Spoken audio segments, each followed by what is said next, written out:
श्रीभगवानुवाच ऊर्ध्वमूलं मधाशाखम् अश्वत्थं प्राहुरव्ययम् छन्दांसि यस्य पर्णानि यस्तं वेद स वेदवित्। तो भगवान श्री कृष्ण यहाँ पर बताते हैं, हे अर्जुन, एक वृक्ष है, पैनियन वृक्ष, अश्वत्थम जिसको कहा जाता है, जिसकी शाखाएं नीचे हैं और जिसकी जड़ें ऊपर हैं। ये जो वृक्ष है ये भौतिक जगत को दर्शाता है।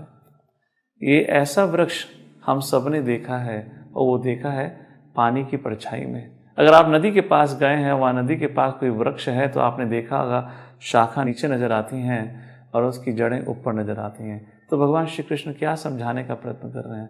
इस एनालॉजी से भगवान बताने का प्रयत्न कर रहे हैं, अर्जुन, हमारा जो घर, हमारा जो रियल होम है, वो इस भौतिक जगत में नहीं, वो आध्यात्मिक जगत है। ये जो भौतिक जगत है एक प्रकार की ये परछाई है, जहाँ पे व्यक्ति अपनी खुशी या आनंद की खोज में लगा है। सोचिए, किसी व्यक्ति को पानी के परछाई में आम का फल नज़र आता है और पानी में कूदकर अगर आम के फल को प्राप्त करने की इच्छा रखता है, तो क्या उसको कभी संतुष्टि आनंद मिलेगा? संतुष्टि आनंद तो दूर की बात है, आम तो पहले मिले, आम भी नहीं मिलेगा। उसी प्रकार भगवान श्री कृष्ण इस श्लोक संख्या 1 से 5 तक ये बताते हैं, अर्जुन, ये तो भौतिक जगत है, is like a rented apartment.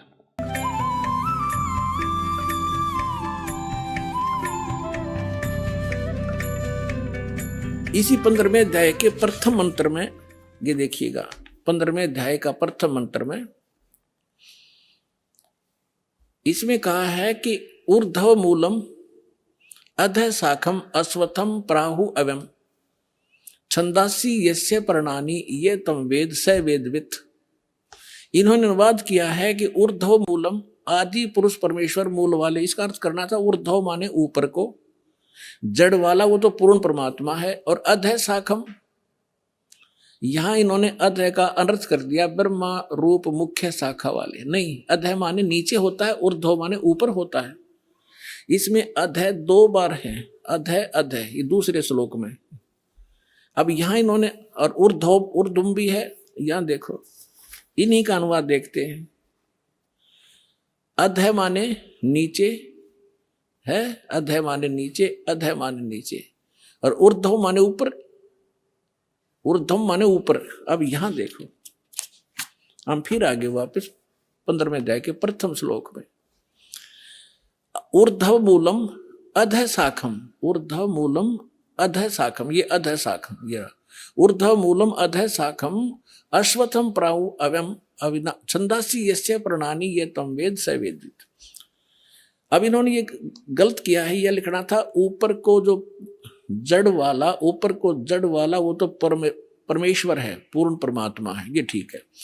अधः शाखम गलत कर दिया, नीचे को शाखा वाला, और संसार रूपी पीपल के वृक्ष को अविनाशी कहते हैं, वेद जिसके पत्ते कहे गए हैं। और उस संसार वृक्ष को जो व्यक्ति, जो संत मूल सहित तत्व से जानता है, वह है सवेदवित्, वह वेद के तात्पर्य को जानने वाला है। वो तत्वदर्शी संत है जो इस संसार रूपी वृक्ष के सभी विभागों को बता देगा। ये देखिएगा, संसार रूपी वृक्ष दिखाता हूं आपको पहले। ये है ऊर्ध्व मूलम अधः शाखम, अधः शाखम,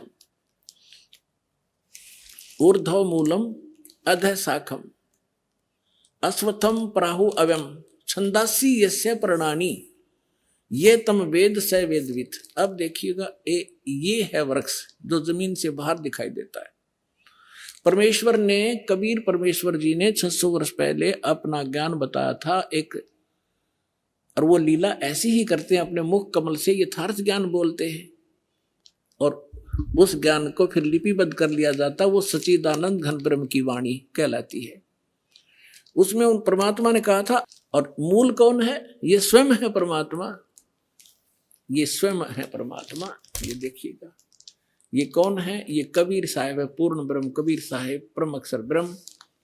ये सारे संसार के आधार हैं, ये सबके धारण पोषण करने वाले हैं। जैसे वृक्ष की जैसे संसार रूपी वृक्ष की जो परिवृष होती है वो जड़ से होती है। अब दास आपको जहां लाना चाहता है वहां लाएगा। गीता अध्याय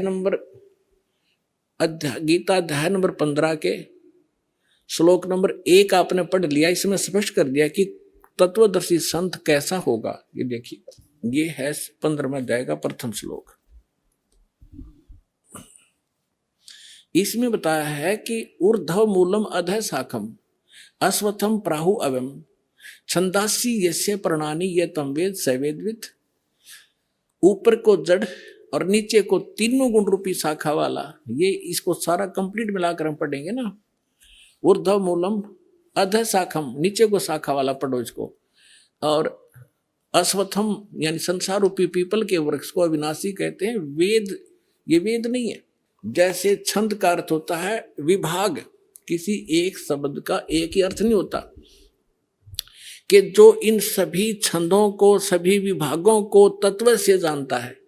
सरपुरुष कौन पोर्शन है इस संसार रूपी वृक्ष का, मूल कौन है और डार कौन है, शाखा कौन है, जो इन सभी को जानता है, सवेदवित, वो तत्वदर्शी संत है। तो परमेश्वर ने 600 वर्ष पहले बताया, इस दास ने परमात्मा से प्राप्त इस ज्ञान को आपके रूबरू कराया। अक्षर पुरुष एक पेड़ है, सरपुरुष वा की डार और तीनों देवा शाखा है, ये पात्र रूप संसार। तो यहां इस श्रीमद् भगवत गीता भी यही बताती है कि तीनों गुण रूपी, यहां देखिए आगे 15वें अध्याय का ये दूसरा मंत्र आप देखिएगा, उस संसार वृक्ष की तीनों गुण रूप है। पुण्यात्मा, ये सदग्रंथ है। यदि इन BA MA की पुस्तकों को एक बच्चा पढ़ समझ सके, टीचर की क्या आवश्यकता थी? इतने बड़े कॉलेज बनाने की क्या आवश्यकता थी? इन किसी भी अपने धर्म ग्रंथ गुरुओं को अपने सदग्रंथों का कख भी पता नहीं। ये कोड वर्ड है।